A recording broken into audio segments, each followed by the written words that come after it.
Sora no Otoshimono. The premise. Tomoki Sakurai is a pretty ordinary young man. He's a bit of a perv, but he mostly means well. When he acts up, Tomo's longtime childhood friend Sohara Mitsuki does her best to karate chop Tomo back in his place. These two are going about their normal lives when an angeloid, a robotic angel, falls from the sky. Tomo rescues the angeloid only to find that he has now become her master.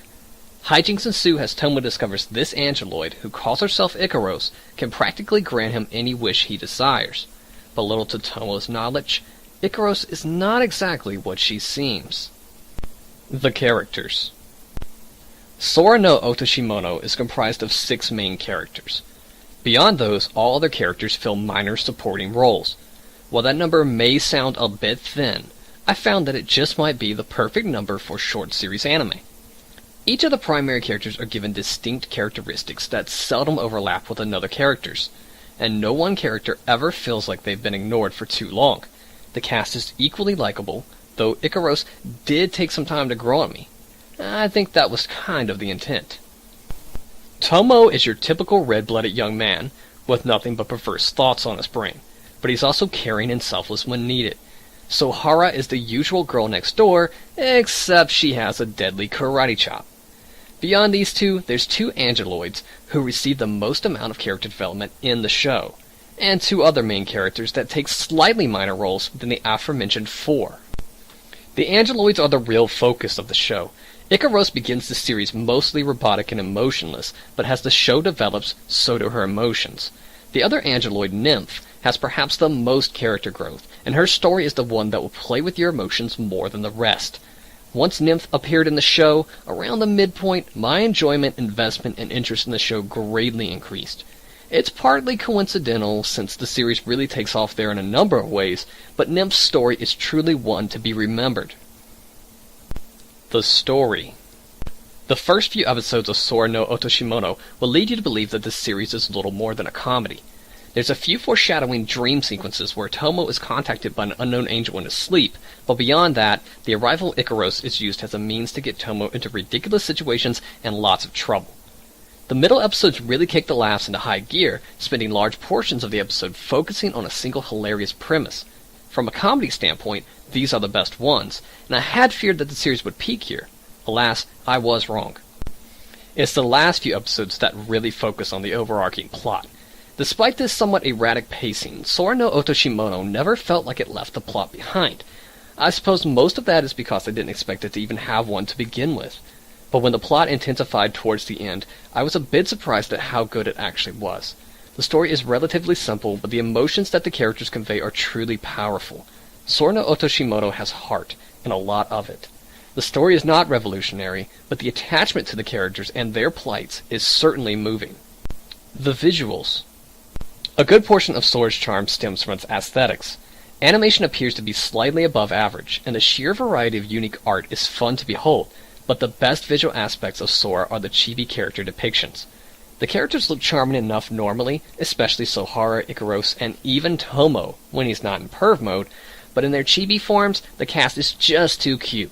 In particular, Sohara giving a menacing karate chop to the back of Tomo's head, with a heartwarming smile all while in chibi form, is incredibly adorable. Sora uses a lot of chibi animation, and you can expect Tomo to be in his chibi form a majority of the time. The audio.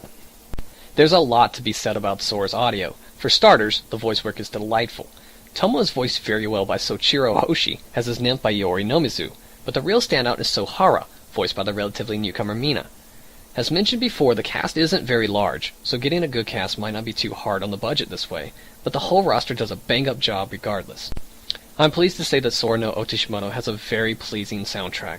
From the get-go, music is proven to be an important aspect of the show.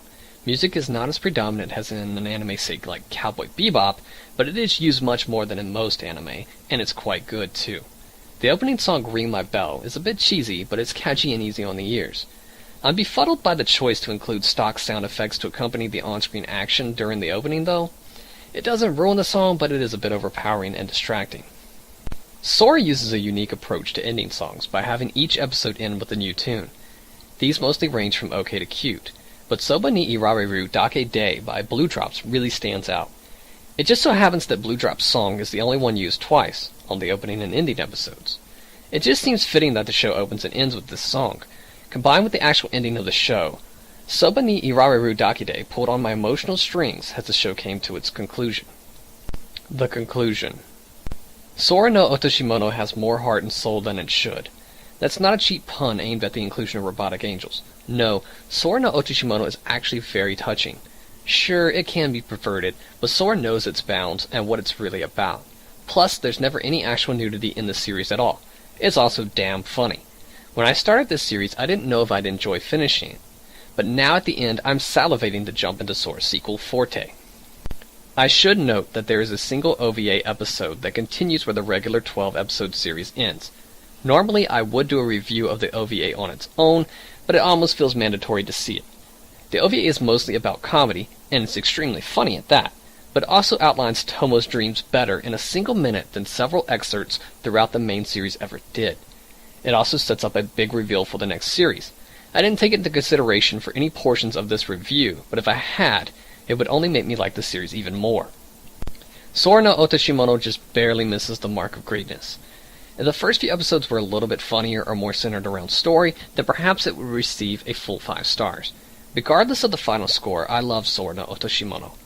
The last few episodes really grabbed my interest and made me care far more than I thought I should for the series and its characters. Due to Tomo's perversion, I can't recommend Sora to everyone, but for those who can handle some censored nudity and a few bits of innuendo, and in-your-face sexual humor, Sora is the surprising delight with an actual heart of gold. I give Sora no Otoshimono a series rating of 4 out of 5 stars. Great.